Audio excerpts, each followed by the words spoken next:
Cassper Nyovest, the self-proclaimed king of South African hip-hop, the man who filled up stadiums, inspired a generation, and made every kid believe they could actually make it out of the hood. But here's the twist though. Somewhere along the way, fans turned on him.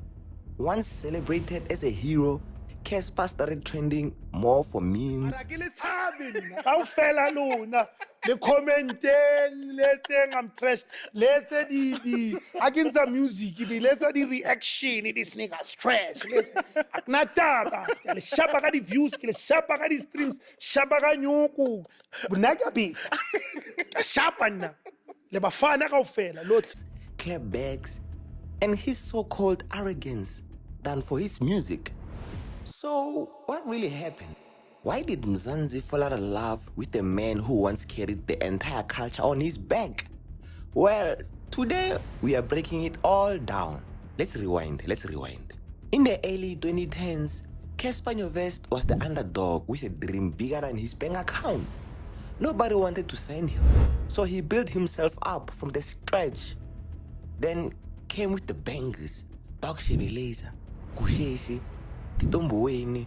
His music wasn't just hot, it was cultural currency. And when Cassper Nyovest said, I'ma fill up the dome, people laughed. People didn't believe.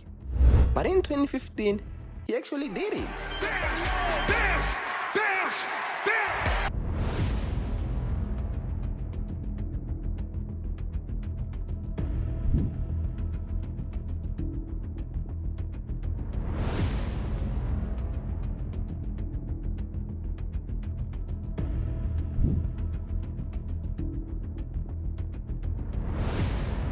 A local rapper filling up a 20,000-seater arena.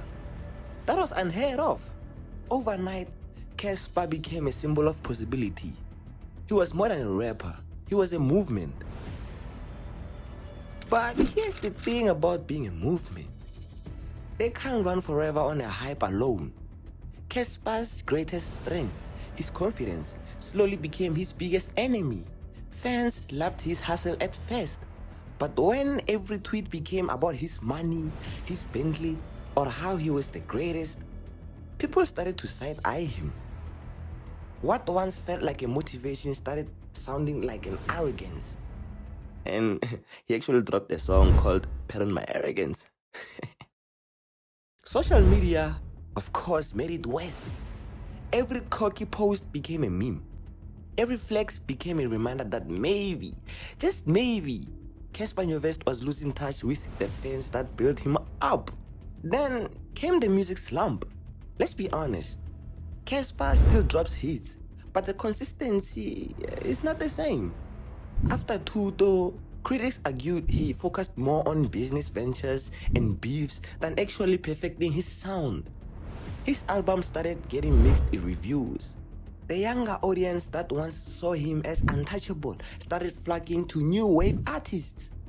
Arrogance, A-Reece, Blackie. Suddenly, the culture shifted. Cassper was no longer the hungry underdog. He was the OG. But in hip-hop, the OG often gets replaced faster than you can say new wave. And we can't actually talk about Cassper's downfall without mentioning the beefs. The Cassper vs aka saga was legendary. One of the biggest rivalries in African hip-hop. Keenan was the only guy that actually,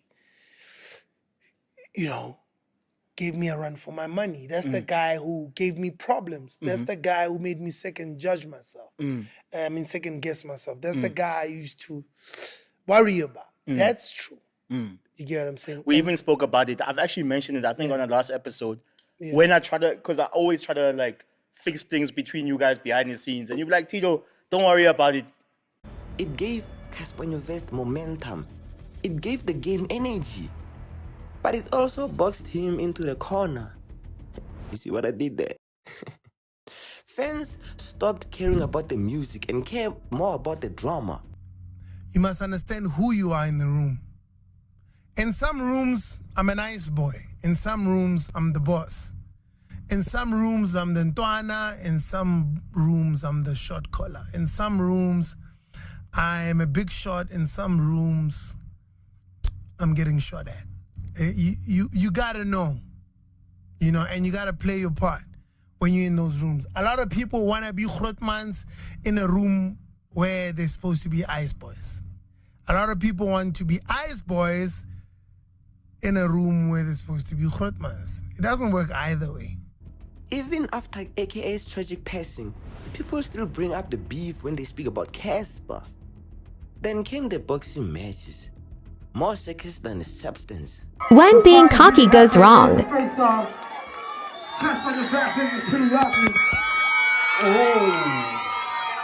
Never touch another man's hat.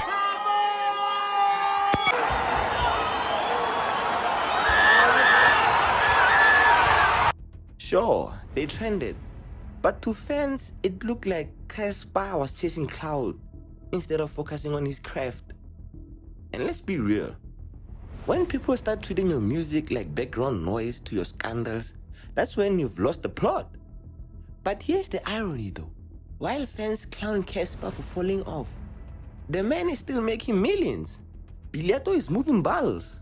His sneakers made the headlines. If there's one thing I've realized about Cassper, bruh, homeboy can invent, bruh, but he's sleeping on himself, bruh. Yo. Which ones are this one, Cassper, bruh? Yo. We are just gonna see them on him, bruh. I want to know how much it does leg and pay to. Or when I Cassper already posted. Now the really I know. Now the fellas are more when. I'm when I Cassper while it's a black yo. I'm when I want to just rape, come on. I'm when I Cassper moon. He's been on Forbes' list. Cassper turned himself into a brand. And maybe that's the real reason people tend. Because South Africans love the underdog. But once the underdog becomes the giant, people love tearing them down just as much. Cassper stopped being the relatable kid from Mafikeng and became the untouchable businessman. To the fans, he wasn't one of us anymore. He was one of them. So, has Cassper Nyovest really fallen off, or did the culture just outgrow him? Some will argue he's washed.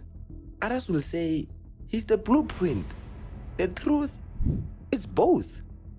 Cassper is still one of the greatest to ever do it in South Africa, but he also became a victim of his own success. The higher he climbed, the harder the fall looked from the outside.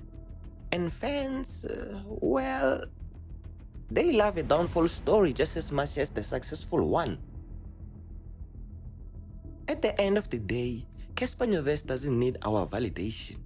The man already filled stadiums, broke records, and made history.